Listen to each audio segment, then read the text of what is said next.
Party TRS ఉంటే ఇంతకు ముందు తెలంగాణ రాష్ట్ర సమితి తెలంగాణ ఉద్యమం అప్పుడేమో టిఆర్ఎస్ పెట్టిండు. ఇప్పుడు భూములను నమ్మి మస్తు పైసలు సంపాదించి బంగారు కుటుంబం అయిన తర్వాత బీఆర్ఎస్ పార్టీ అని మార్చిండు. ఎందుకంటే తెలంగాణ పార్టీ అని కూడా అనొద్దని. బీఆర్ఎస్ పార్టీ వాళ్ళు వస్తున్నారు, కాంగ్రెస్ పార్టీ వాళ్ళు వస్తున్నారు. ఎప్పుడైనా ఇప్పటి వరకు 20 సంవత్సరాలలో ఎప్పుడైనా కాంగ్రెస్ పార్టీ వాళ్ళు వచ్చిరా మన గ్రామానికి? ఇప్పటి వరకు ఎప్పుడు కూడా కాంగ్రెస్ పార్టీ వాళ్ళు ఎవ్వరు రాలేదు. బీఆర్ఎస్ పార్టీ వాళ్ళు కూడా ఇప్పుడు ఈ 20 రోజులు వరకే వస్తారు, ఆ తర్వాత వాళ్ళు ఎవరు కనిపించరు. మళ్ళీ కనిపించాలంటే మళ్ళా ఈటల రాజేందర్ గారే మీకు కనిపించేది. కాలేజీ సీట్ కావాలన్నా ఈటల రాజేందర్ గారికే ఫోన్ చేస్తారు. హాస్పిటల్ వైద్యం కావాలన్నా ఈటల రాజేందర్ గారికే ఫోన్ చేస్తారు. అయ్యో అట్లా నాన్న నేను ఇప్పుడే ఫోన్ చేస్తాం, మీ బాబు ఎట్లున్నాడు తీసుకురండి అని చెప్పి ఆ వ్యక్తి ఈటల రాజేందర్ గారు.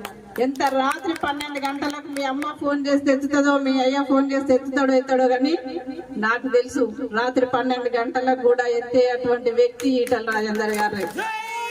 అట్లాంటి వ్యక్తికి అట్లా న్యాయం కోసం ఎప్పుడు 360 రోజులు నా ప్రజలు ఏడవకుంటుండాలి, నా ప్రజల కళ్ళల్లో నుంచి నీళ్లు చూడొద్దు, వాళ్ళ ముఖంలో ఎప్పుడు నవ్వే కనిపించాలని అనుకునేటువంటి వ్యక్తిగా వాళ్ళ మీకు ఇక్కడ ఇసుక దందాలు చేసి ఇప్పుడు ఉన్నటువంటి ప్రభుత్వం సారా కోట్లు పెట్టించి ఊర్లలో పిల్లలను మద్యానికి అలవాటు చేసేటువంటి గవర్నమెంట్ కావాలన్నా అది మనమే డిసైడ్ చేసుకోవాల్సిన అవసరం ఉంది మీరే.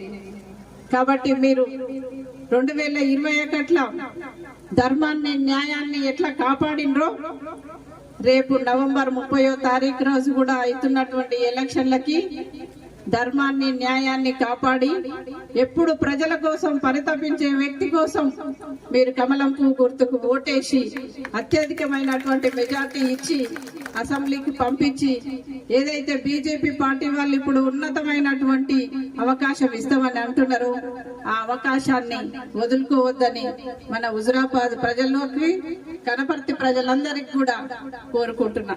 ఇప్పటి వరకు ఒక ఉద్యోగం ఇవ్వకపోగా నోటిఫికేషన్లను వేసిండు. అందరు నోటిఫికేషన్లు రాగానే పిల్లలందరూ బాగా సంతోషపడి 1,00,000 రూపాయలైనా సరే అని చెప్పి వాళ్ళ తల్లిదండ్రులు ఒడ్లమ్మో కూలి చేసో 1,00,000 రూపాయలైనా సరే నా బిడ్డకు నౌకరు వస్తే ఈ 1,00,000 కాదు 2 లక్షలు సంపాదించుకుంటా అని చెప్పి కోచింగ్ సెంటర్లకు పంపించి కోచింగ్లు తీసుకున్న తర్వాత వాళ్ళ కుటుంబం బంగారు కుటుంబం అయింది. ఆ పేపర్లు అమ్ముకున్నారు, ఆ ఎగ్జామ్ క్యాన్సిల్ చేసారు. ఇటు తల్లిదండ్రులకు 1,00,000 రూపాయలు అప్పు, అటు పిల్లలకి జాబులు లేకుండా చాలా మంది ఆత్మహత్యలు చేసుకుని సూసైడ్ చేసుకున్నది కూడా మీ అందరికి తెలుసు.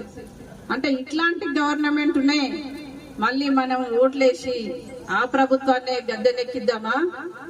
లేకపోతే ప్రజల కోసమే ఆలోచించి పిల్లల కోసమే ఆలోచించి ఇది తెలంగాణ తెచ్చుకున్నది, మన తెలంగాణ ప్రజలు బాగుపడాలనే ఉద్దేశంతో, మన తెలంగాణ బంగారు తెలంగాణ కావాలన్నటువంటి ఉద్దేశంతో కొట్లాడుతున్నటువంటి ఈటల రాజేందర్ కావాలన్నా మీరే నిర్ణయించుకోండి.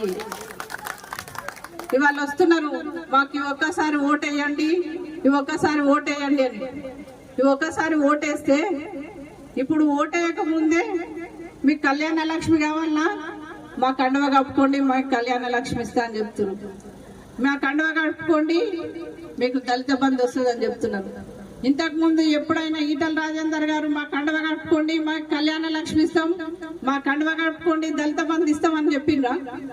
మా ఇంటికి ఎవరు వచ్చినా, ఏ పార్టీతోటి సంబంధం లేకున్నటువంటి వాళ్ళు ఎవరు వచ్చినా కూడా, ఏ హాస్పిటల్కి వెళ్ళాలన్నా కూడా అయ్యో పాపం హాస్పిటల్ ఖర్చులు కావాలా, అయ్యో పాపం కాలేజ్ ఫీజు లేకపోతే ఆ పిల్లగాడు చదువుకుంటే ఆ ఇల్లు బాగుపడుతుంది అనే ఉద్దేశంతో చాలా మంది విద్యార్థులకి కాలేజీకి ఫీజులు కట్టి చదివిస్తున్నటువంటి చరిత్ర మాది, మీ అందరికీ కూడా తెలుసు.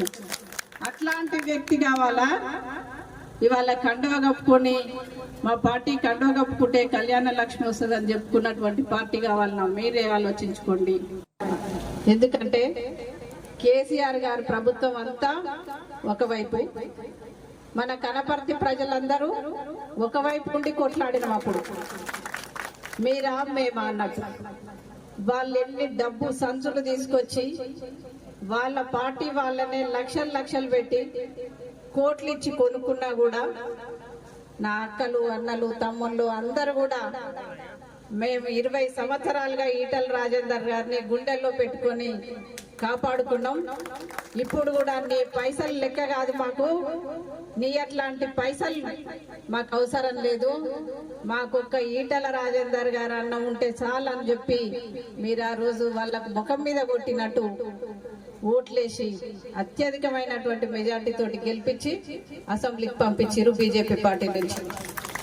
బీజేపీ పార్టీ నుంచి పంపిస్తే అప్పుడు మోడీ గారు అనుకున్నారు, ఇంత కరుడు కట్టినటువంటి కేసీఆర్ గారు ఇంత యుద్ధం చేస్తే కూడా 600 కోట్ల రూపాయలు ఒక్క కాన్స్టిట్యున్సీ మీద ఖర్చు పెట్టినా కూడా ఈటల రాజేందర్ అటువంటి వ్యక్తిని గెలిపించారంటే హుజురాబాద్ చాలా గొప్ప ప్రజలు అనుకుని ఆ రోజే మోడీ గారు కూడా అనుకుని ఇట్లాంటి నాయకుడిని మేము బీజేపీ పార్టీలో ఇంకా పైకి తీసుకెళ్లాలని చెప్పి ఇవాళ బీజేపీ పార్టీ నుంచి ఒక ముఖ్యమైనటువంటి పదవి ఇవ్వడానికి కూడా వాళ్ళు ఎదురు చూస్తున్నారు.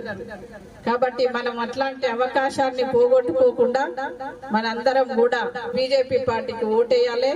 ఇవాళ వస్తున్నారయ్యా చాలా మంది, వాళ్ళ భూమి ఇవ్వట్లేదు కదా, వాళ్ళు 24 గంటలు కష్టం చేసి తెచ్చి ఇస్తలేరు, అవన్నీ మన పైసలే.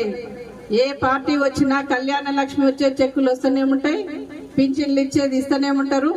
మళ్ళీ బీజేపీ పార్టీ వస్తే ఒక ఇంట్లో 2 పింఛన్లు వస్తాయి. ఇప్పుడు వచ్చేది ఒకటే పింఛన్, కానీ అప్పుడు బీజేపీ ప్రభుత్వం వస్తే ఒక ఇంట్లో 2 పింఛన్లు వస్తాయి. మాకు పింఛన్ రాలేదనేది ఎంఆర్ఓ ఆఫీస్ పోమని చెప్పారు. అప్పుడు మీ ఇంటికే వచ్చి ఎన్ని సంవత్సరాలు ఉన్నదో తెలుసుకొని సర్టిఫికేట్ ఇచ్చి మీ చేతిలో పెట్టిపోయేటువంటి వ్యవస్థ వస్తుంది. ఇప్పుడు దళిత బంధు వచ్చిందని చెప్తున్నారు.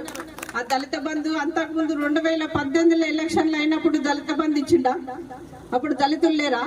2021లోనే వచ్చిన హుజురాబాద్ కు దళితులందరూ ఒకటేసారి. 2000 ఎప్పుడు కూడా దళితులు ఉన్నారు. అప్పుడు ఎందుకు దళిత బంధు ఇవ్వలేదంటే మొన్న 2021లో ఈటల రాజేందర్ గారిని ఓడించాలని ఇక్కడ దళితుల ఓట్లు 42,000 ఓట్లు ఉన్నాయని చెప్పి దళిత బంధు అని పెట్టిండు కేసీఆర్ గారు. అయినా కూడా దళితులందరూ కూడా ఆ రోజు ఈటల రాజేందర్ సార్ వల్లనే మాకు ఈ దళిత బంధు వచ్చింది, ఆయన పుణ్యం వల్లనే మాకు 10 లక్షలు వచ్చినాయి, నువ్వు 10 లక్షలు 10 సార్లు ఇచ్చినా ఈటల రాజేందర్కే ఓటేస్తామని చెప్పి వాళ్ళ దళితులందరూ ఒకటై మేము ఈటల రాజేందర్ గారికే ఓటేస్తామని చెప్పిండ్రు. ఇవాళ వస్తున్నటువంటి నాయకులు ఏమని చెప్తారు? కేసీఆర్ దళిత బంధు ఇచ్చిందని చెప్తారు. నిజంగానే కేసీఆర్ దళిత బంధు ఇస్తే 2018 ఇవ్వాలి, 2014లోనే ఆ పథకం పెట్టాలి, కానీ 2021 పెట్టిరు ఆ పథకం. దళిత బంధు అనేది మన హుజురాబాదులనే ఎక్కువ మందికి దళిత బంధు వచ్చింది. ఆయన సొంత కాన్స్టిట్యున్సీ అయినటువంటి గజ్వేల్ కూడా రాలేదు. ఈ పక్కకు ఉన్నటువంటి హుస్నాబాద్ ఇచ్చిండ దళిత బంధు, మరి ఎందుకు ఇవ్వాలి? అక్కడ లేరా దళితులు? ఇట్లా అందుకే ఎక్కడ కూడా ఈ దళిత బంధు అనేది రాలేదు. రాజేందర్ గారు, ఈటల రాజేందర్ గారు రాజీనామా చేయడం వల్లనే ఈ దళిత బంధు వచ్చింది. వాళ్ళ మీకు అందరికి కూడా ఓటుకు 6,000 ఇచ్చిర్రు. ఇప్పుడు కూడా అక్రమంగా సంపాదించినటువంటి డబ్బులు ఉన్నాయి కాబట్టి 6,000 కాదు, ఇప్పుడు 10,000 ఇస్తారు. 10,000 ఇచ్చినా కూడా 10,000 తీసుకోవాలి. ఓటు మాత్రం మీకెప్పుడు 24 గంటలు అందుబాటులో ఉన్నటువంటి లీడర్ ఈటల రాజేందర్ గారు కాబట్టి ఆయనకు ఓటేయమని నేను ఎందుకు చెప్తున్నా అంటే, మేము 24 గంటలు సేవ చేసినాం కాబట్టి ఓటేయమనే హక్కు మాకు ఉన్నది, కాబట్టి అడిగే హక్కు ఉన్నది కాబట్టి నేను ఇవాళ మీరు ఓటేయమని నేను చెప్పే ధైర్యం ఉంది మాకు. మీరు కూడా అందుకే ఆలోచన చేసి 30వ తారీఖు నాడు పువ్వు గుర్తుకు ఓటేసి అత్యధికమైనటువంటి మెజార్టీ తోటి గెలిపించి, మొన్న 21లో ఎట్లయితే గెలిపించి అమెరికా వాళ్ళు కూడా హుజురాబాద్ వైపు ఎట్లా చూసిండ్రో, రేపు నవంబర్ 30 తారీఖు నాడు డిసెంబర్ 3వ తారీఖు రిజల్ట్ వస్తుంది.